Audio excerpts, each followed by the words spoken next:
So today we are starting with the plant in location and alternate analysis.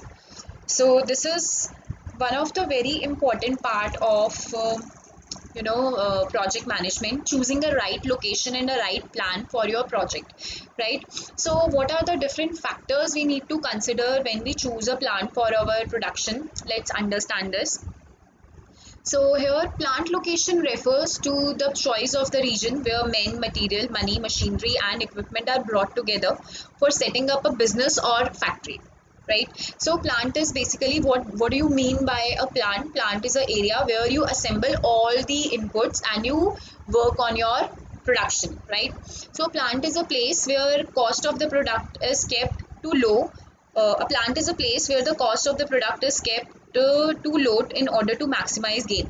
So one of the major criteria we have to consider when we choose a plant, that the cost of the production should be as minimum as possible, right? So that you can maximize your gains. So identifying an ideal location is very crucial. It should always maximize the net advantage and must minimize the unit cost of production and distribution. So you must choose a plant or location in such a way that your cost of production should be minimum and your profit should be maximized, right? So plant location decisions are very important because once the plant is located at a particular site, then the organization has to face the pros and cons of the initial decision. So obviously once you have set up your plant, you cannot go back and change it because it takes a lot of investment. It takes huge investment and all the setup costs is there. You have done all those hard work and formalities to set up a plant. So it is very important when you set up your plant, you must be very careful before setting up, and do all the necessary planning very very carefully, so that uh, you can your decision should be right. Your decision should be the best for everybody involved, so that in future you don't have to face problem because of your wrong decision, right? So there are a number of factors which you must consider when you select a plant for your production. So what are those factors which you must consider when you choose your plant and location? Let's discuss these factors one by one. So here we have divided the factors into two parts.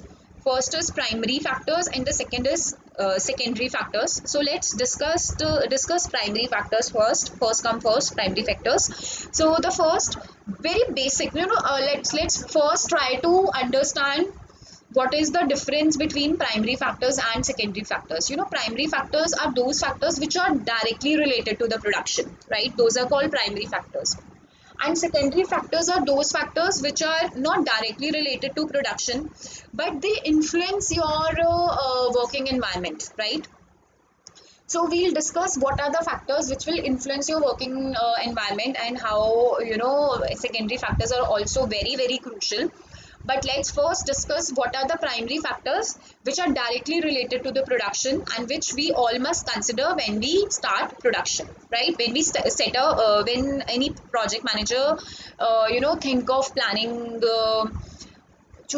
to choose a appropriate plant and location for the production process. So these are few of the primary factors which I have mentioned here. So the first factor is availability of raw material. So obviously whatever plant site you will choose, it is very important that you choose a plant site which is near to raw material, because obviously if raw material is not near to the production site, then you have to go to far away places to collect raw material. It would first it would affect your production process. There may be delays in the production process, and second, to collect the raw material there may be transportation cost. So obviously these costs would increase your overall cost of production. So it is very important that you choose your site accordingly, where raw material is very easily available, right? So raw material form major proportion of the finished products. So unrestricted and regular supply of raw material is very necessary for carrying out unrestricted production. As I told you that it is very important that you must have a smooth supply of raw material, so that production process should not get hampered. And that's why it is very important that you must have a production plant set up near to the raw material availability. So for example, sugar factories in Uttar Pradesh, textile units in Maharashtra and Gujarat, cement factories in Madhya Pradesh, and jute industry in West Bengal. So these are the factors which are majorly set up in these cities only, these states only, because the raw material is very easily available in these states. So if these factories are set up in some other state, it would be very difficult to maintain a smooth production process. And even if they would be able to maintain somehow, then again there would be a lot of transportation cost. So to keep your production process smooth and to keep the cost minimum, it is preferred to have your plant near to the raw material availability, right? Then the second factor which affect your plant and location decision, the second factor we have is availability of labor. So obviously once you have collected you once you have chosen a plant area which is near to raw material, then it is very important to choose an area which would have nearness to labor. So obviously these two things are quite interrelated, right? So wherever raw material would be available, the labor would be also available near to that place. This is very obvious thing, right? For example, laborers also move from one city to another city in for their employment. So if we talk about any specific industry, for example bangle making, right? So if raw material is usually available in UP side, right? So labor would also be available in that area, they would relocate, right? So these two things are quite interrelated, that labor and raw material usually is available at same place usually. But yes, again you have to, for example, if I talk about UP is in itself is a very large area, so you have to choose an appropriate location for the plant where raw material and labor both are easily available. It should not be like that the labor and raw material are at quite far away places. So this thing is very important. Then the third factor we have with us is power and fuel. So obviously this is a very important factor, because nowadays, or in fact for any production process, the overall production requires power and fuel. Maybe it may be in the form of electricity, or maybe in the form of other form of power and fuel, maybe coal, maybe other form of fuel, right? So you have to see that the power and fuel are properly available near to your plant, right? For example, electricity, gas, oil, water power supply, etc. So on account of these various alternative sources of power supply, coal as a main source of power is getting lesser recognition. So out of all these, coal is very important. So rapid development of hydroelectric power has provided wider choice for location of industrial units even at far flung and remote areas. So earlier, it used to happen that coal was or traditional means of fuel was were only form of power, but nowadays there is hydroelectric power is available. So this problem has up to a greater extent has been solved. So yes, this factor can be managed somehow, because now electricity power is available in the remotest of areas. So yes, it can be managed, but again you have to see what is the cheapest way of attaining power and fuel, that you have to see. Then next is availability of transport and communication facilities. Yes, it is very important. Even if you set up your plant in the remotest of area, then transportation and communication can be a problem. So I would say one must set up their factory which is near to their competitors also, right? So it's like industrial area. So you should set up your plant or factory in an industrial area, so that even if in case of emergency, when you are not able to attain some raw material, or some emergency situation you are not able to attain some help, then your in that industrial area everything would be quite easily available. So that can be considered. So then next is nearness to market. Then again it is very important. It has to be near to market, so that once you are done with the production, maybe you have to, you know, send your goods for supply. So, for example, a publishing house publishing Punjabi books cannot be located in Calcutta or Bombay, right? So, its either location would be Jalandhar. So, this is how you have to choose your plant and location, or maybe whatever work you are doing, it should be near to the market, right? So that the supply can be easily available. And if supply is hampered, then the demand of your product would also get hampered, because people usually want a product which is easily available.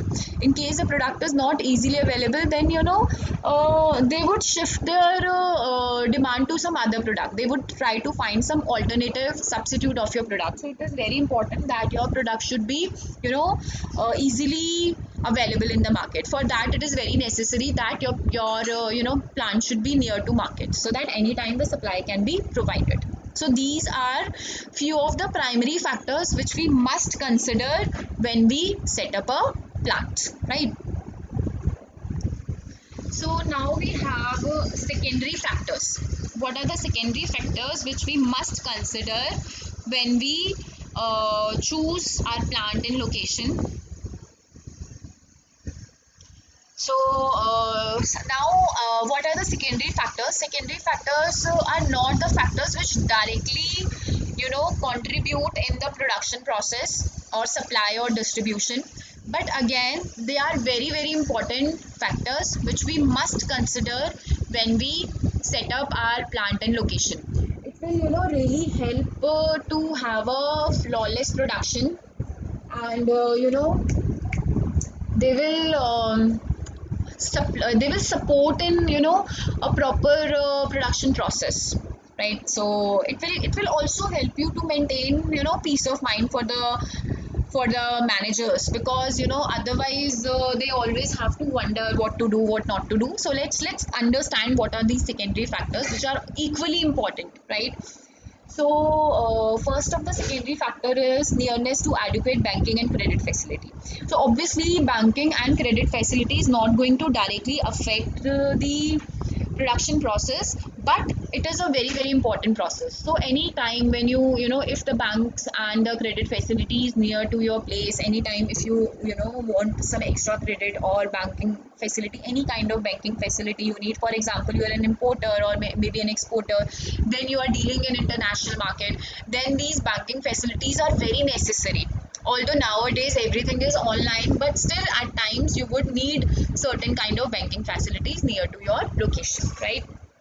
So usually you must have seen that whosoever is producing something, they keep their bank account, they open their bank accounts near to their place. So this is why, that at any point of time, at any point of any emergency, they can easily reach out to their banks, right? Then next is facility of repair. So obviously, because we are working on machines, there may be certain uncertain situations, there may be uncertain situations which may hamper your production process. So the facility of repair should be easily available. Then the next one is firefighting facilities. Yes, this is very, very important, because of course in a factory there are fire extinguishers, but at times only fire extinguishers are not sufficient. And when we are talking about production, outburst of fire can be a major thing, right? So it is very important to have firefighting facilities near to your plant and location, right? Then next is soil, climate, and topography of a place. Obviously, if the climate of the place is not very favorable, it is too hot or it is too cold, then working conditions will become very difficult, right?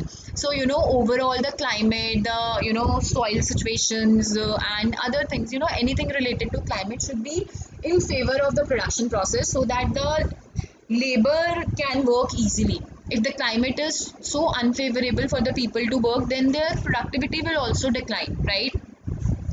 Then the next one is government policies and regulations. Sorry, this is repeated. Government policies and regulations. So obviously, government should allow. First thing is, government should allow to set up your plant near that at that place, at certain areas. For example, if place you have selected is near to the residential area, then government would not allow you. So it is very important to open to select a plant or location which comes under government policies and regulations. So nowadays it becomes very important to choose a location which is quite far away from residential area, because in plants and factories there is a lot of pollution, there is a lot of residuals also, have to be disposed of. So it is very important to follow proper government guidelines, like how to dispose of your waste. Waste management is again a very important consideration when we talk about government policies and regulations. And maintaining minimum level of pollution, all these things comes under government policies and regulations. Then next is momentum of an early start.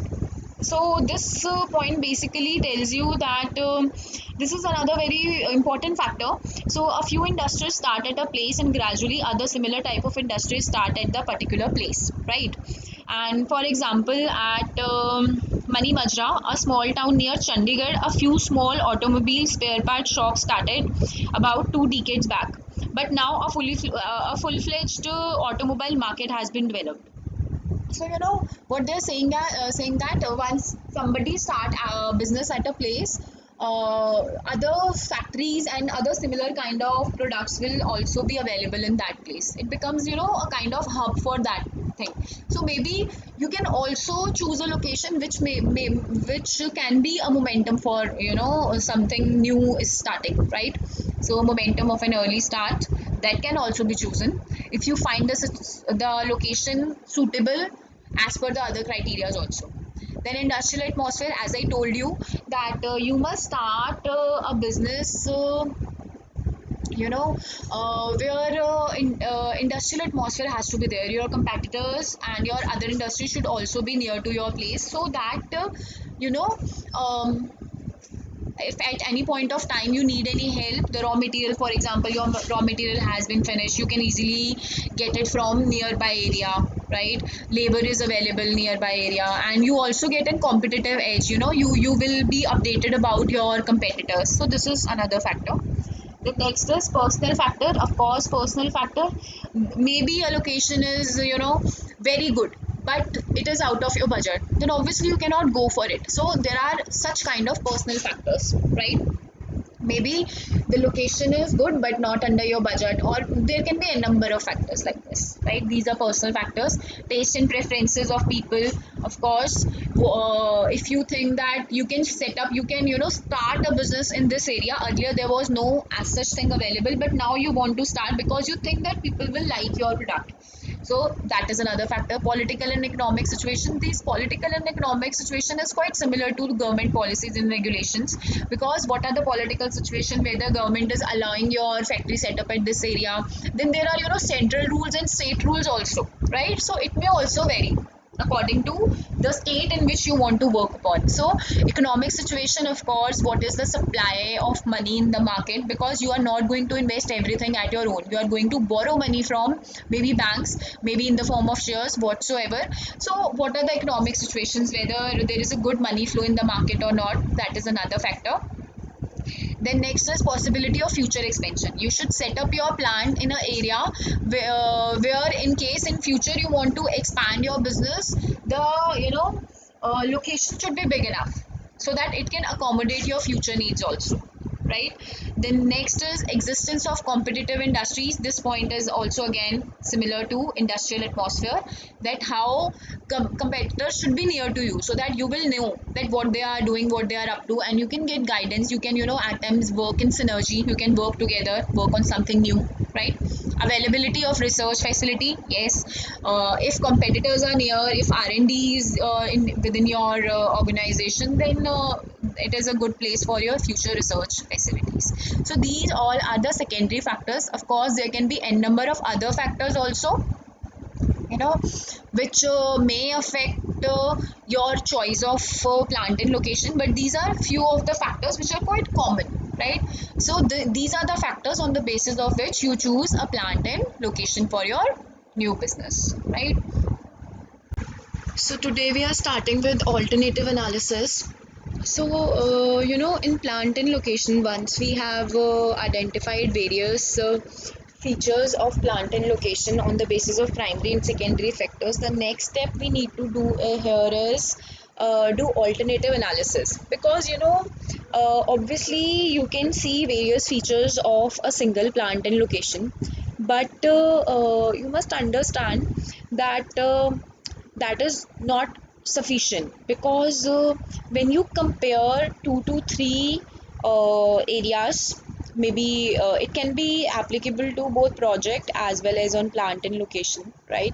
So when you compare two to three maybe more areas, projects, then only you can pick the right one, because without comparing the project with each other, you cannot tell that this one is the best one. So this is what alternative analysis is all about. Let's try to understand it. So alternative analysis is the evaluation of different choices available to achieve a particular project management objective, right? So here what we do is we compare two to three different choices, or maybe more than two to three different choices, so that we can achieve our target. So it is an analytical comparison of different factors like operational cost. So what all factors do we compare here? The first one may be the operational cost, then maybe risk, effectiveness, as well as the shortfalls in the operational capabilities. So these are few of the examples on the basis of which you compare different options. But of course, according to the need of the project, you can compare, you can add on more factors to this list on the basis of which you compare different projects, right?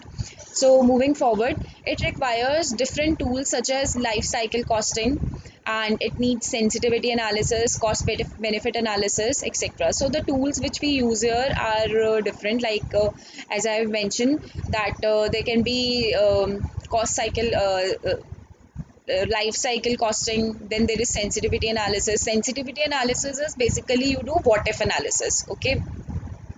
That if this will happen, for example, if there is an change in the policy of the government, what would be its impact on the demand? So similarly there can be various what if analysis. This is called sensitivity analysis. Then there is cost benefit analysis. So cost benefit analysis, what is the overall cost and benefit of a project? So here cost includes not only the cost which we incur, but the other type of costs which are related to, for example, environmental damage and all, right? So this is a in-depth topic which we'll discuss later on also. So with the alternative analysis, options to be options to the solutions are identified to satisfy the need of an existing or a new program. So here it is very important to understand that you know on the basis of the results of all these analysis, we choose whether we need to use the existing program, or we need to change the program, or maybe which project we will choose, which plant and location we can choose. We decide on the basis of this alternative analysis. So alternative analysis is often performed to give decision makers choice of continuing existing program or starting a new one. So it gives you, if it gives the decision maker choices whether to stick with the previous techniques or start a new one. With this, it identifies cost effective actions to avoid duplication of efforts. So here it has been also taken care that one should not duplicate the efforts, and as well as decrease the risk in delivering successful programs. So another important point here we need to consider is that reduction of risk. Avoid duplication of work plus reduction of risk, right? Then moving forward, managing project alternatives means performing a complex activity dedicated mainly to identifying alternate methods of achieving the same result. So when we talk, we are here talking about different terms. So the next term here is managing project alternatives. So here the most important thing is to identify alternative methods, to complete a single task. Maybe if I want to produce 1000 units of a certain product, there may be five ways, but which way is the best way, so that cost can be reduced and risk can be reduced, and so that maximum profit can be generated. The next is idea generation process admits using such techniques and tools as, when we do idea generation, we use various techniques such as brainstorming, lateral thinking, and pair wise comparison. But similar techniques can be applied in alternative analysis as well. The same techniques and tools can be applied for identifying and managing project alternatives, right? So it is quite similar to idea generation. Whatever techniques, whatever tools we use for idea generation, we can use the similar tools here when we do alternative analysis and pick the best alternative, so that the profits can be maximized and risk can be reduced. So alternative management result in developing a formal project alternative document. So here a project alternative document is made, where different alternatives are considered, and we compare different alternatives and pick the best one out of it, right? So moving forward, so there are different steps in alternative analysis. The first one is identification. So in identification, what we do, all at this step of the process, a range of reasonable alternatives that address the business need and meet the project purpose are to be identified. So in identification stage, we identify different alternatives. What are the alternatives which can be applied? The key idea here is to define possible yet reasonable options that are developed in response to key business issues and fit the purpose while minimizing environment impacts. So here it is very important that whatever ideas we have, we must list them down, and we must analyze whether they are solving the purpose or not, right? Then there are different steps which we follow. The first is a set of possible project alternatives will be proposed, right? What are the alternatives? Then by means of analysis and forecast methods, the cost effectiveness of each alternative proposed will be measured. So then second step is, whatever alternatives we have identified, we will apply cost effectiveness tool, that which is the most cost effective method. It means which project is completing the target in minimum cost. Then thereby the reasonable alternatives will be identified.